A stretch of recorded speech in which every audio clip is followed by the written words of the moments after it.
साथियों, देश भर में महिलाएं न्याय की लड़ाई में सड़कों पर उतर आई हैं। अभी कुछ महीने पहले ही देश की महिला पहलवानों ने भारतीय कुश्ती महासंघ के प्रमुख के खिलाफ आवाज़ उठाते हुए जंतर मंतर पर विरोध प्रदर्शन और धरना दिया था। अब जातिगत भेदभाव के खिलाफ दिल्ली यूनिवर्सिटी के दौलत राम कॉलेज में मनोविज्ञान विभाग की तदर्थ शिक्षिका डॉक्टर रितु सिंह पिछले कई दिनों से हड़ताल पर है। वह दौलत राम कॉलेज की प्रिंसिपल डॉक्टर सविता राय को हटाने की मांग कर रही हैं। साथियों, कौन है डॉक्टर रितु सिंह?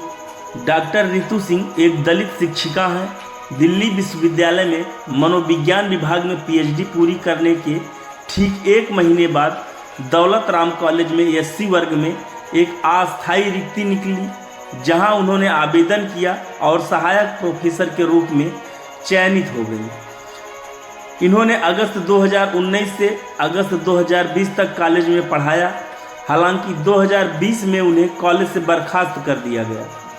रितु सिंह का आरोप है कि उन्हें उनकी जाति के कारण हटाया गया और कॉलेज में उनके 1 साल के कार्यकाल 2019 से 2020 के दौरान कॉलेज के प्रिंसिपल डॉक्टर सविता राय ने उनकी जाति के आधार पर उनके साथ भेदभाव किया।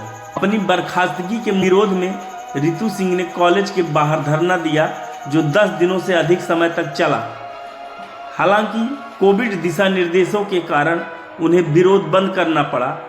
तब से वह लगातार कानूनी लड़ाई में लगी हुई है और अब एक बार फिर वह सविता राय को हटाने की मांग को लेकर धरने पर बैठ गई हैं। डॉक्टर रितु सिंह खुद बताती हैं, मैं परेशान हो गई और कॉलेज के बाद विरोध प्रदर्शन शुरू कर दिया, क्योंकि मेरे पास कोई अन्य विकल्प नहीं था। जब संस्थागत हत्याएं पहले से ही हो रही हो तो कोई कितना सह सकता है। रोहित वेमुला और पायल तड़वी जैसे मामले भी थे। मैं समझ नहीं पा रही थी कि यह सब मेरे साथ कैसे हो रहा है। मैंने दिल्ली यूनिवर्सिटी टीचर एसोसिएशन से मेरा समर्थन करने का अनुरोध किया, क्योंकि मेरे साथ गलत व्यवहार किया जा रहा था। मुझे गलत तरीके बर्खास्त कर दिया गया। यह एक अवैध बर्खास्तगी थी। उस समय कोविड के दौरान मानव संसाधन विकास मंत्रालय के दिशा निर्देशों में कहा गया था कि तदर्थ या अनुबंध आधारित शिक्षकों को हटाया नहीं जाना चाहिए, प्रतिस्थापित नहीं किया जाना चाहिए या उनके वेतन से इनकार नहीं किया जाना चाहिए। रितु आगे बताती हैं, जब यह मामला कोर्ट तक पहुंचा तो कोर्ट ने प्रिंसिपल से सख्ती से पूछताछ की। हालांकि इस दौरान प्रिंसिपल ने कोर्ट में एक पत्र पेश किया, जिसमें कहा गया कि छात्र डॉक्टर रितु सिंह से असंतुष्ट हैं और उन पर कक्षाएं बाधित करने का आरोप लगाया। यह मामला हाई कोर्ट और एससी कमीशन के सामने लाया गया। प्रिंसिपल की ओर से 35 छात्रों का हस्ताक्षरित पत्र एससी आयोग को सौंपा गया, जिसमें दावा किया गया कि छात्र नाखुश हैं। इसके बाद जांच में पता चला कि डॉक्टर रितु सिंह ने उन 35 छात्रों को कभी पढ़ाया ही नहीं, जिन्होंने पत्र पर हस्ताक्षर किए थे। रितु कहती हैं, जब जांच अधिकारी ने मामले की जांच की तो पता चला कि वे 35 छात्र, जिन्हें कथित तौर पर मैंने पढ़ाया था, पूरे कॉलेज में कहीं नहीं थे। नतीजतन इस मामले में आरोप पत्र दायर किया गया था।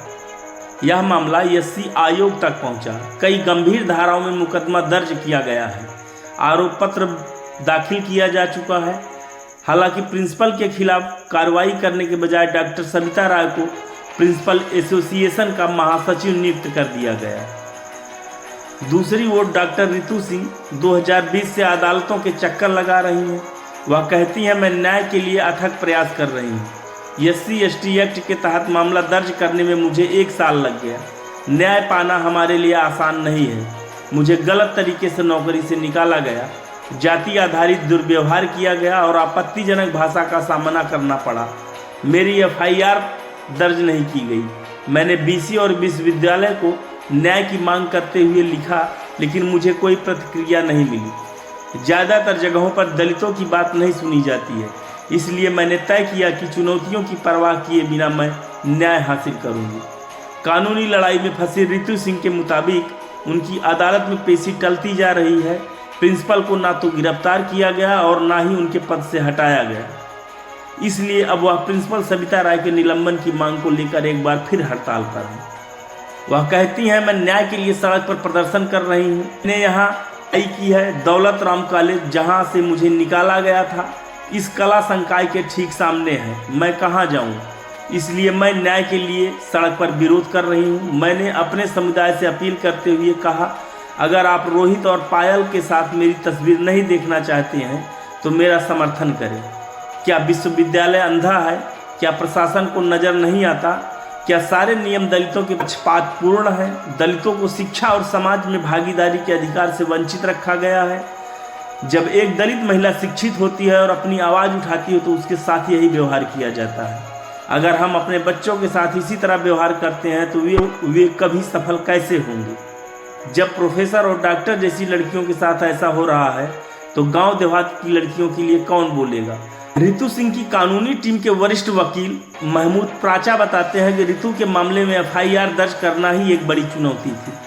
पुलिस दबाव में जांच कर रही है। अदालत ने जांच अधिकारी के बारे में बहुत सख्त टिप्पणी की है, इसलिए अब तक 2 आईईओ जांच अधिकारी बदले जा चुके हैं। एक कोर्ट के आदेश पर और तीसरा भी आरोपियों को बचाने की कोशिश कर रहा है। प्रिंसिपल रजिस्ट्रार और 5-6 प्रोफेसरों पर आरोप है जिन्होंने मिलकर फर्जी बयान तैयार किया। 35 गैर मौजूद छात्र।